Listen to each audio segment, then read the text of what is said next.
Like today's weather, the 2024 BRZ TS is a little bit of a disappointment compared to the last generation TS, which had wild aerodynamics with a giant wing on the back and canards in the front and all kinds of exciting stuff, special STI wheels. For 2024, the TS trim comes back for this brand new generation BRZ, which is fantastic. I love the BRZ in general, but this TS version basically just gives you Brembo brakes, and then it gives you some Hitachi dampers tuned by STI, and that's basically it. There's a few little tiny other little adjustments here, like you have a little BRZ logo in the headlamps and the badging, and that is essentially it as far as the exterior. I do have to say though, I still love the exterior of the BRZ. It's a really great looking little car and continues to age well here a couple years into this generation.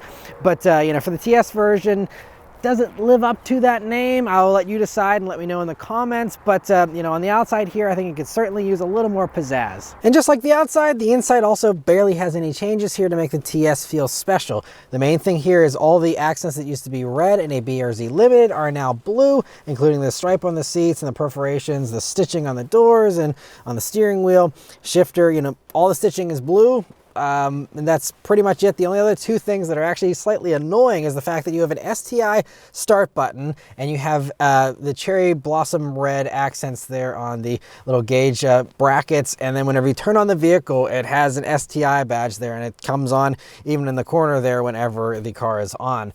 And again, the dampers are tuned by STI. That is it. And to put STI badges on this vehicle, you know, it just seems a little questionable, seems a little bit of a reach, but that was the choice. So you have to stare at STI every time you get in this vehicle, even though it's not an STI. But let's start it up and go for a drive. The BRZ TS, of course, has the usual Subaru key.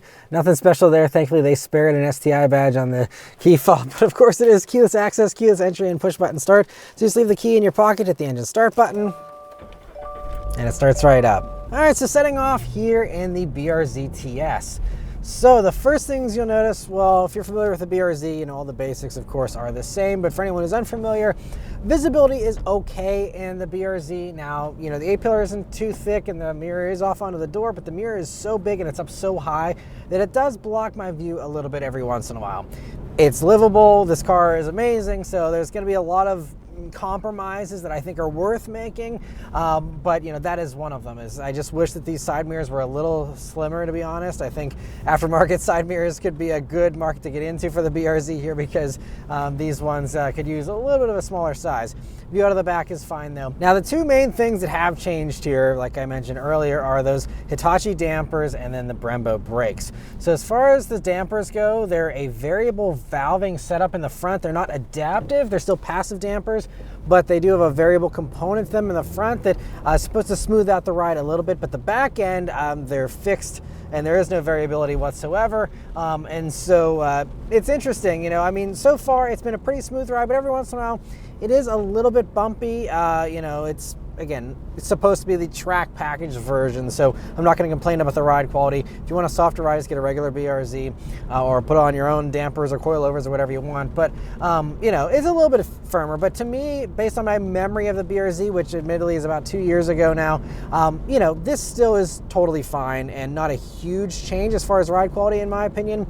Now, another thing is the brakes. So the brake pedal feel is different. It's just your typical, like, not track pad, it's not that extreme, but you know, a little bit of a sportier pad, and so you have to apply a little more pressure than a regular stock BRZ, and I think it's just designed to not fade as much as regular stock brakes on a BRZ, but it just means that you have to put a little more effort into them, and they just feel a little less grabby at the top of the pedal than regular BRZ brakes, again, from my memory.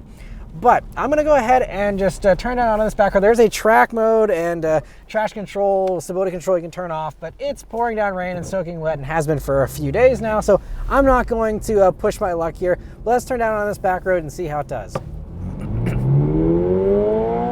Love the shift light and the little buzzer. Man, but this thing still flies. It is so good. I still adore this engine. They did all the right things to make this engine so much better than the prior generation. So it's a 2.4 liter engine now, flat 4, and it does 228 horsepower, still 184 pound-feet of torque. That is unchanged from the regular BRZ. No extra power here in the TS. But I mean, it makes that peak power at 7,000 RPM, so it really rewards you for revving it out. And it even goes a little bit beyond 7 grand if you want to, keep it going a little bit there. But I love the buzzer. That is just such a fun little touch in my opinion. And so anyway, it's a pretty quick vehicle. I think it's about a 5.4 seconds 0 to 60 time is, what's been clocked. And I mean, it's plenty of power for the streets. And the thing that I love, in addition to the engine, it's also nice and torquey, which is great. But in addition to just the engine's torque and that improvement, the gearing is wonderfully short in these. And even at like suburban, 35 mile per hour roads, I'm usually cruising around in 4th gear. In my like Mustang Bullet, for example, 4th gear is just like, like the highest gear you really want to be in, because 5th and 6th are complete snoozers. I love that they went aggressive with the gearing here just to make it nice and short. It means that you shift a lot in the BRZ, and it's just so much fun. But, after driving, my Mustang and other manual transmission vehicles, getting in this, I mean, it's got to be one of the shortest gear ratios out there in a new manual transmission, because I just was struck by whoa, I forgot how short the gearing is in this, and it is amazing. Also, we're on this little bit of a rougher road here, same amount of road noise and, tire noise and stuff, I think, as you get from a regular BRZ, with especially these Michelin Pilot Sport 4 tires, which is the same as what you have on a regular BRZ with the limited package. But coming up some corners here, I always take, and I'm gonna push it a little bit, but again, it's soaking wet. We got gravel, all kinds of stuff, so don't want to get too brave here. But the great thing about the BRZ though is that it handles really well with perfect 50-50 weight distribution pretty much, and just it's so agile. The steering is so quick, it's so precise. The whole vehicle is so light since it only weighs about 2,850 pounds, and it's just so much fun. And, it's playful, but, it's still pretty grippy now that we have these Michelin Pilot Sport 4 tires on. If you were to go for a base BRZ, you still get the much looser Michelin all-season Primacy tires, which really gives you some tail-happy antics. But these tires, you have a little bit more grip, but especially here in the rain here the past couple of days, I have been able to play around with the back end. And I will say that it was a little snappy in the regular BRZ. It felt like it was a little unpredictable sometimes, not quite as progressive as the GR86. But here in this, at least so far in my experience with the TS, it is a little more progressive. I'm not sure if that's just some of the changes they made there to the back end damping, that makes it a little bit more predictable, or if it's just, the kind of road I was on or what. But, overall it just feels, nice and friendly still. The same fun, tail-happy antics that you always love in the BRZ here. And, it's just, it all works really well. And the other little thing they did change for this TS version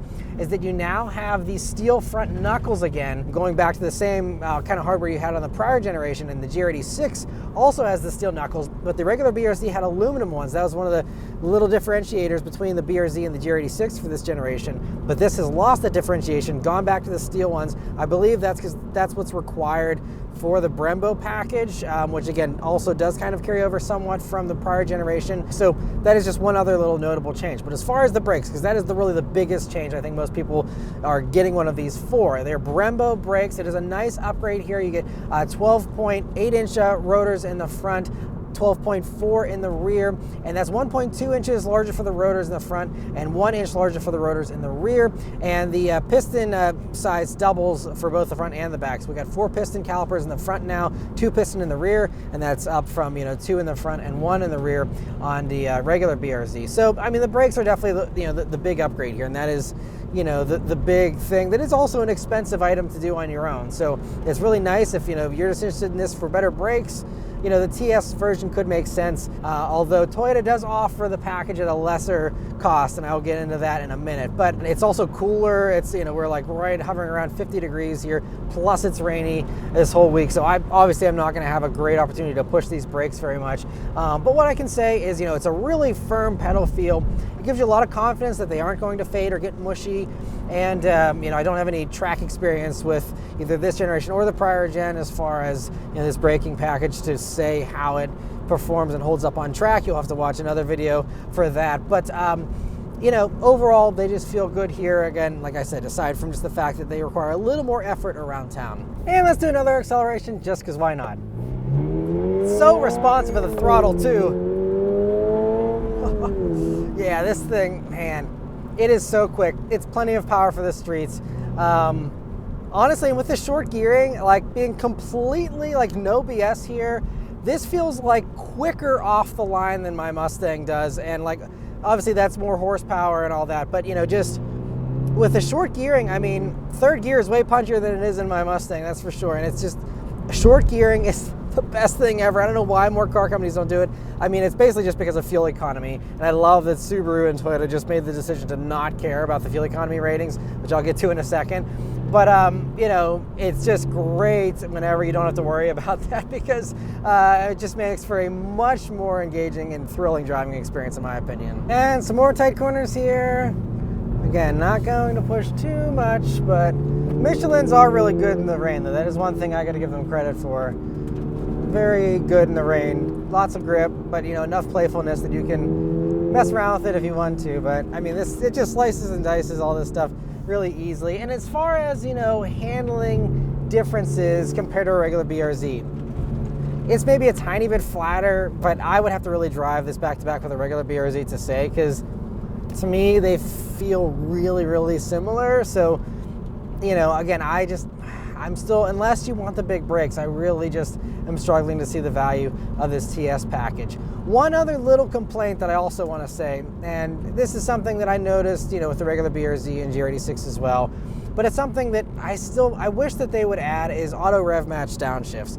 Now, if you're a purist, you might want to pull your hair out when you hear me say that, but you know, it's just, this car has a really heavy flywheel, and it's more of a challenge to rev match your downshifts than other manual transmissions, and it just takes forever. I mean, you got to like floor the gas and really wait for it to rev up, and it just means that you're not going to be able to, you know, do super quick downshifts, you know, and it's just not as responsive as I wish it would be. I mean, throttle response is great. It's just the time it takes to rev up the engine is just, you know, a little bit slow for, you know, fancy rev matching downshifts. Again, you can do it. You can learn to, you know, build in your, you know, a little bit of a waiting period there to smooth out all your shifts on the downshifts there. But, you know, it's just a little bit trickier. And this is something like Honda figured out with the Civic Si, with this new generation having a lighter flywheel and also the auto rev match downshift. But, you know, that's just the one thing. I would love to see them put a lighter flywheel in these, even if they don't want to add in their auto rev matching. Just a lighter flywheel to make it easier to do it on your own, I think would be great.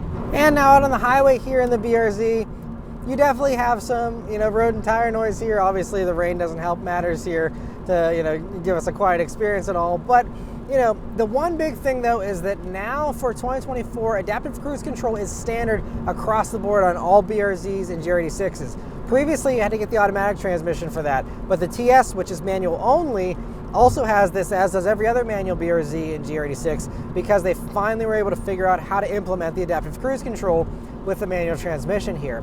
And so essentially what it comes down to is I think it's just going to ask you to downshift, you know, if the revs get too low, and then otherwise, you know, with the automatic emergency braking, it's just going to come to a full ABS stop if it needs to, and if that means the car stalls, then the car stalls. It's better than hitting something, I suppose, and I think that's kind of, you know, that plus the software they had to, you know, kind of build in a little bit there. Other than that, I think, you know, that was the only thing needed to make this system available for the manual. But it is nice that it is available now. In the BRZ here, for these upper versions, if you go for the limited one here, you do get the blind spot monitoring. And this, you know, has that, of course, since it's based on a limited trim. So it's nice that you have, you know, that kind of safety stuff. And but otherwise, like, you have lane departure alert, but you don't have a lane keeping assist at all in the BRZ. So even though I have adaptive cruise, I'm still having to do all of my own steering. It's a sports car. I want to do all my own steering anyway, especially when it's as sweet as it is here in the BRZ. But just a difference, you know, from every other Subaru or Toyota that, you know, has those lane keep assist things. There is none of that here in the BRZ, but you shouldn't be missing it anyway. And otherwise, out on the highway here, though, you know, it still is a nice smooth ride, you know, with these dampers. I mean, you still feel little vibrations in the road. It's still a sports car. But, you know, I think it's a really nice thing to live with here. You know, again, this is my third week now I've spent with either BRZ or GR86, and they're always really nice experiences. And, you know, as long as you're going into it with the mentality that this is a sports car, you shouldn't be disappointed. Fuel economy for the BRZ TS is the same as a regular BRZ, meaning it's 20 mpg in the city, 27 on the highway, and 22 combined. Like I said, that is all thanks to just the short gearing, because otherwise naturally aspirated 4-cylinder in a car this light should get much better fuel economy. Now, unfortunately, I didn't have enough time to drive this vehicle as much as I would like to do a proper fuel economy test this go around, but the last time I spent a week with a BRZ, I got about 24 mpg. So again, your mileage is going to vary anyway, depending on type of driving you do, how you drive, the conditions you're in, all that. But it's the price you pay for the short gearing, and it's a price that I'd happily pay. And I'm sure on the highway you can still maybe hypermile a little bit more, even if you'd like. But I think it's totally fine, given all the perks that come with that low fuel economy. So no problems in my mind. And then the last thing to mention here, though, is the pricing and how this compares to the competition. And that is a problem in my mind, because the fee you're paying essentially over a BRZ Limited for, again, just the TS badging, the unique touches on the inside, and then the Brembos and the dampers is $2,650, with the grand total for this vehicle as tested coming in just under $36,500. And at that price point, sure, $2,600 might seem okay for Brembos, which are definitely not cheap, and the dampers, and that's not insane, except whenever you compare it to how Toyota prices the same package, and the fact that, for one, Toyota offers this package, which is called the Performance Package with Toyota, where they give you the dampers and they give you the brakes. Same exact brakes, by the way. The dampers are Sachs dampers instead of Hitachi dampers, obviously not tuned by STI in the Toyota. So some slight tuning changes, but I mean, still, you're getting upgraded dampers and you're getting, the Brembos here. But anyway, they offer that on the base version of the GR86, meaning you can get a performance package GR86 for right around $32,000. And then even if, and that's only, by the way, about a $2,000 upcharge, and it's only about a $1,500 upcharge if you add it onto a GR86 Premium, which is their, higher trim there. With those coming in about $2,000 less than this still, at about $34,500. And so what are you paying $2,000 extra for in the Subaru? For blue stitching and badges? Like, that's all you're getting that's different. And even whenever you look at, say, oh, well, it's still a special edition and, maybe it'll hold its value better or something, I don't know. But there's also the GR86 Torino edition, if that's your thing. And even with that Torino edition, even that comes in under $36,000. So even that, a special edition version, if that's what you're, excited about, even that still is cheaper than this BRZ TS. And I would argue you have more changes with the Torino edition, because it gets a bunch of vinyl and, a few little unique touches. So to me, that's the more substantial package as well, and it's still cheaper. So, the BRZ TS is, just priced too high, doesn't give you enough. And, again, if you really want the Brembos, I'd say go for the GR86, which I prefer the handling setup in that a little bit better anyway. That'll come down to personal preference and all that. But, as far as what you get for your money, the GR86 is the better way to go. So, yeah. Just a little unfortunate. If you must have the BRZ and you don't like the GR86 for whatever reason, sure, if you really want the bigger brakes, go for it. But otherwise, I think this is a hard pass for me. You're better off doing mods on your own and, saving a bunch of money and just getting, one of the already fantastic regular BRZs and GR86s. And some people have said, just even swapping pads and fluid in a regular BRZ or GR86, still can really help your track day experience. So it's not like you must have the Brembos in order to do track driving or anything. So, just some food for thought there. But overall, I still love the BRZ to death. It is still one of my favorite cars of this decade currently. But, this TS version just to me doesn't add enough value for the asking price. So anyway, that's all of my thoughts here on the BRZ TS. Let me know your thoughts on it in the comments below. Huge thanks to Subaru for providing me here with this BRZ TS to review for you guys today. Thank you all very much for watching. Please leave a like and subscribe to keep these videos coming, and I'll see you guys in the next one. Take care.